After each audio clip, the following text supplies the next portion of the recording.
क्या हुआ? जब अयोध्या में प्रकट हुआ साक्षात पुष्पक विमान, राम मंदिर में काम कर रहे मजदूरों ने जब यह नजारा देखा तो सभी के पैरों तले जमीन खिसक गई। 22 जनवरी, प्राण प्रतिष्ठा से पूर्व अयोध्या में इतने बड़े चमत्कार का होना सभी को आश्चर्य में डाल रहा है।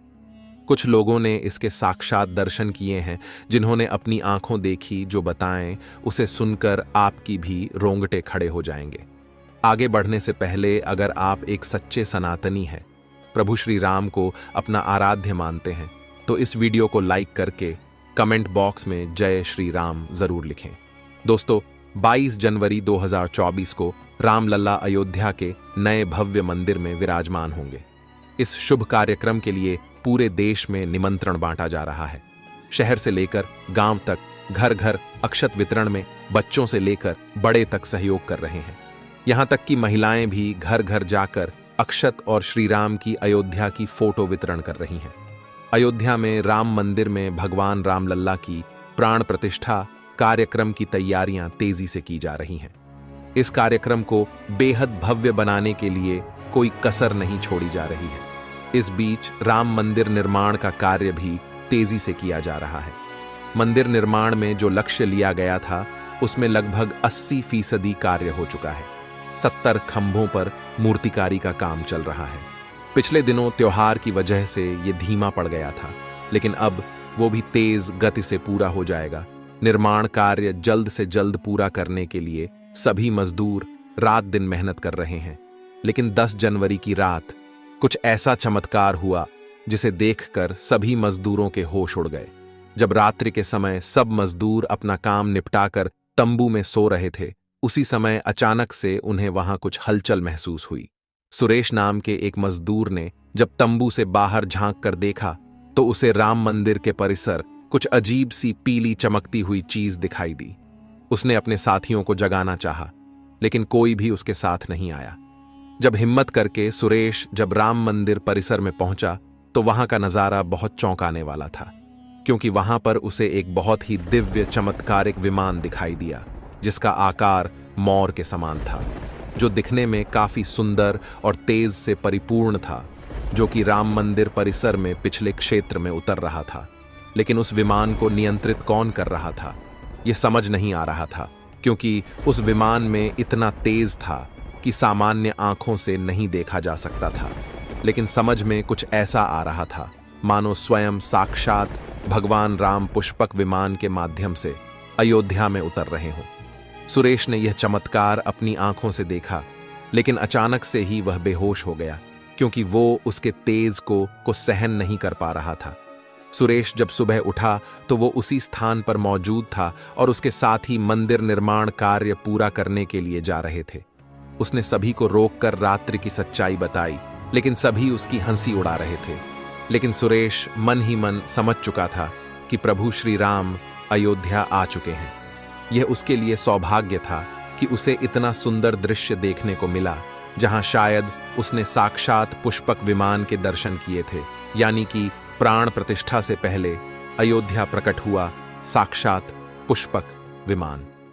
दोस्तों, देश के अलग अलग हिस्सों में कई बार अजीब सी आकृति के विमान देखे गए हैं, जिनका संबंध कई बार तो एलियन के साथ जोड़कर भी देखा जाता है।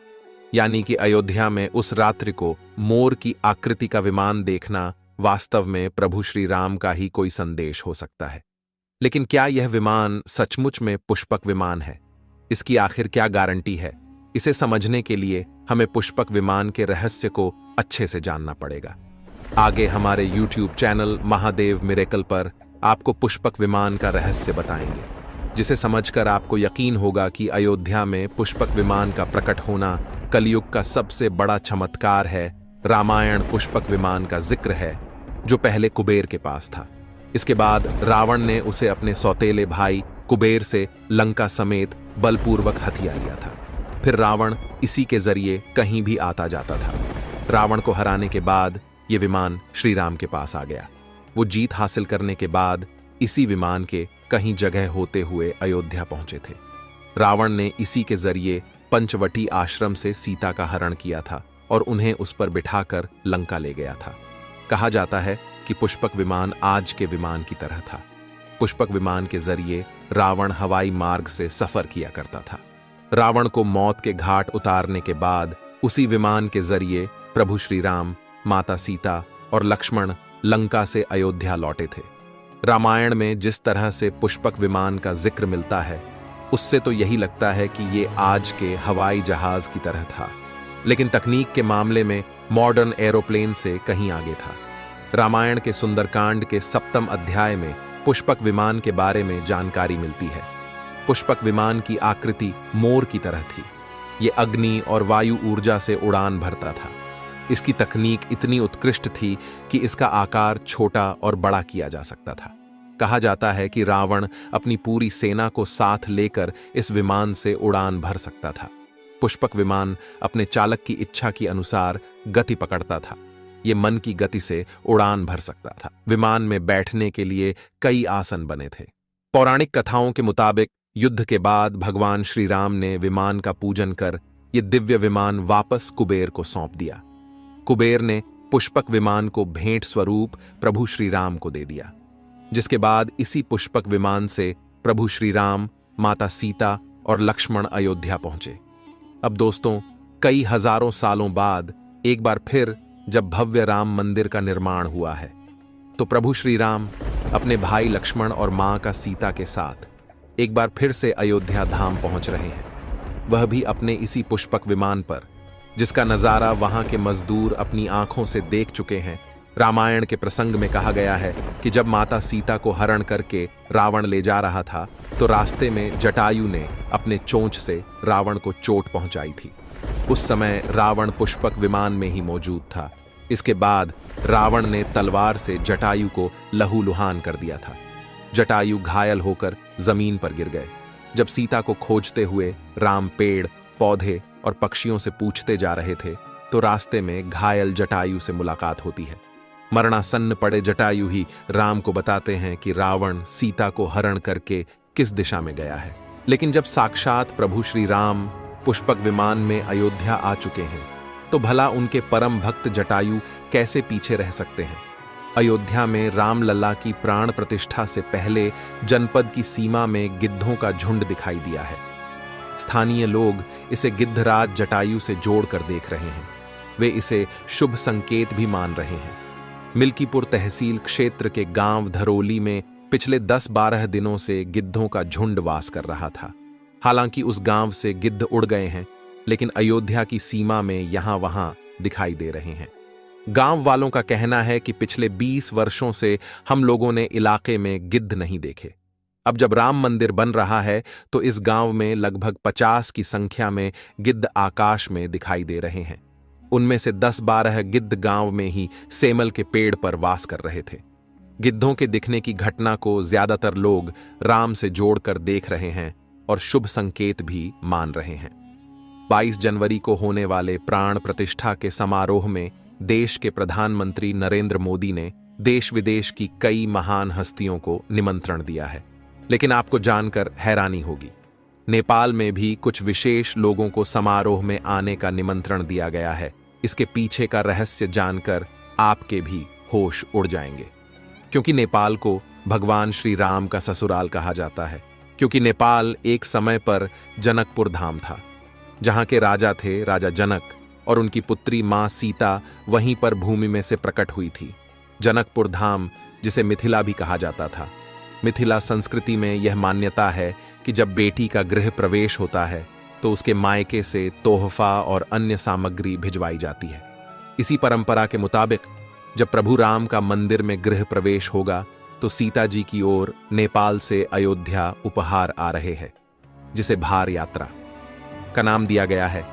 राम मंदिर की प्राण प्रतिष्ठा के लिए भगवान राम के ससुराल नेपाल के जनकपुर से कपड़े, फल और मेवा के साथ साथ उपहारों से सजे 1100 थाल आने वाले हैं। इसमें आभूषण, बर्तन, कपड़े और मिठाइयों के अलावा भार भी आएगा, जिसमें 51 प्रकार की मिठाइयां, दही, मक्खन और चांदी के बर्तन शामिल होंगे। 22 जनवरी को प्राण प्रतिष्ठा समारोह होने वाला है। इसके लिए श्री राम जन्मभूमि तीर्थ क्षेत्र ट्रस्ट की तरफ से भगवान राम की ससुराल नेपाल के कई गणमान्य लोगों को निमंत्रण पत्र भेजे गए हैं। दोस्तों, आज हम राम मंदिर को बनते हुए देख रहे हैं। ये हमारा सौभाग्य है। लेकिन इस भव्य राम मंदिर के बनने में कई हजारों कारसेवकों और राम भक्तों का बलिदान छुपा है। उस समय आक्रमणकारियों ने काशी, मथुरा के साथ ही अयोध्या में भी लूटपाट की और पुजारियों की हत्या कर मूर्तियां तोड़ने का क्रम जारी रखा। लेकिन 14वीं सदी तक वे अयोध्या में राम मंदिर को तोड़ने में सफल नहीं हो पाए, क्योंकि हर बार राम मंदिर और अयोध्या की रक्षा करने के लिए आसपास के राजा मदद भेज देते थे। हजारों साधुओं ने भी मंदिर की रक्षा के लिए अपने प्राणों की आहुति दे दी। विभिन्न आक्रमणों को झेलते हुए श्री राम की जन्मभूमि पर बना भव्य मंदिर 14वीं शताब्दी तक बचा रहा। कहते हैं कि सिकंदर लोदी के शासनकाल के दौरान यहां भव्य मंदिर मौजूद था। 14वीं शताब्दी में हिंदुस्तान पर मुगलों का अधिकार हो गया और उसके बाद ही राम जन्मभूमि एवं अयोध्या को नष्ट करने के लिए कई अभियान चलाए गए। 1527-28 में इस भव्य मंदिर को तोड़ दिया गया और उसकी जगह बाबरी ढांचा खड़ा किया गया।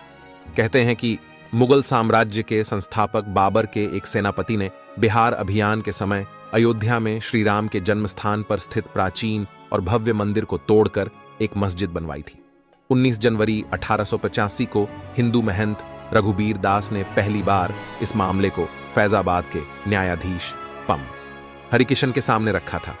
इस मामले में कहा गया था कि मस्जिद की जगह पर मंदिर बनवाना चाहिए, क्योंकि वह स्थान प्रभु श्री राम का जन्म स्थान है। वर्ष 1947 में भारत सरकार ने मुसलमानों को विवादित स्थल से दूर रहने के आदेश दिए और मस्जिद के मुख्य द्वार पर ताला लगा दिया गया, जबकि हिंदू श्रद्धालुओं को एक अलग जगह से प्रवेश दिया जाता रहा। लेकिन सन 1979 में एक ऐसा चमत्कार हुआ जिसे देखकर मुसलमानों की भी आंखें खुल गईं। यह रामलल्ला का बहुत बड़ा चमत्कार था कि मस्जिद के अंदर से अचानक ही रामलल्ला की मूर्ति प्रकट हो गई। कुछ कट्टरपंथियों का कहना था कि कुछ हिंदू दलों ने रात्रि के समय चुपके से यहां पर मूर्तियां रखी है। 1939 में भगवान राम की मूर्तियां मस्जिद में पाई गईं। मुसलमानों ने इस पर विरोध व्यक्त किया और दोनों पक्षों ने अदालत में मुकदमा दायर कर दिया।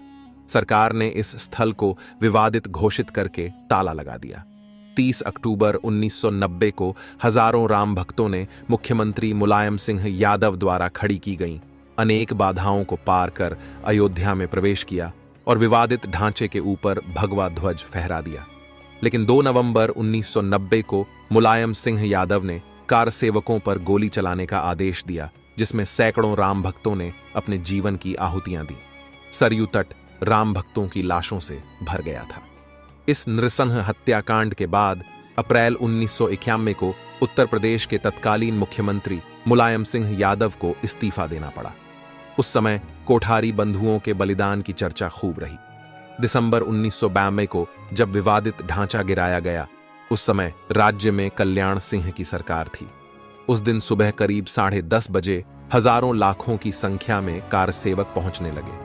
दोपहर में 12 बजे के करीब कारसेवकों का एक बड़ा जत्था मस्जिद की दीवार पर चढ़ने लगता है।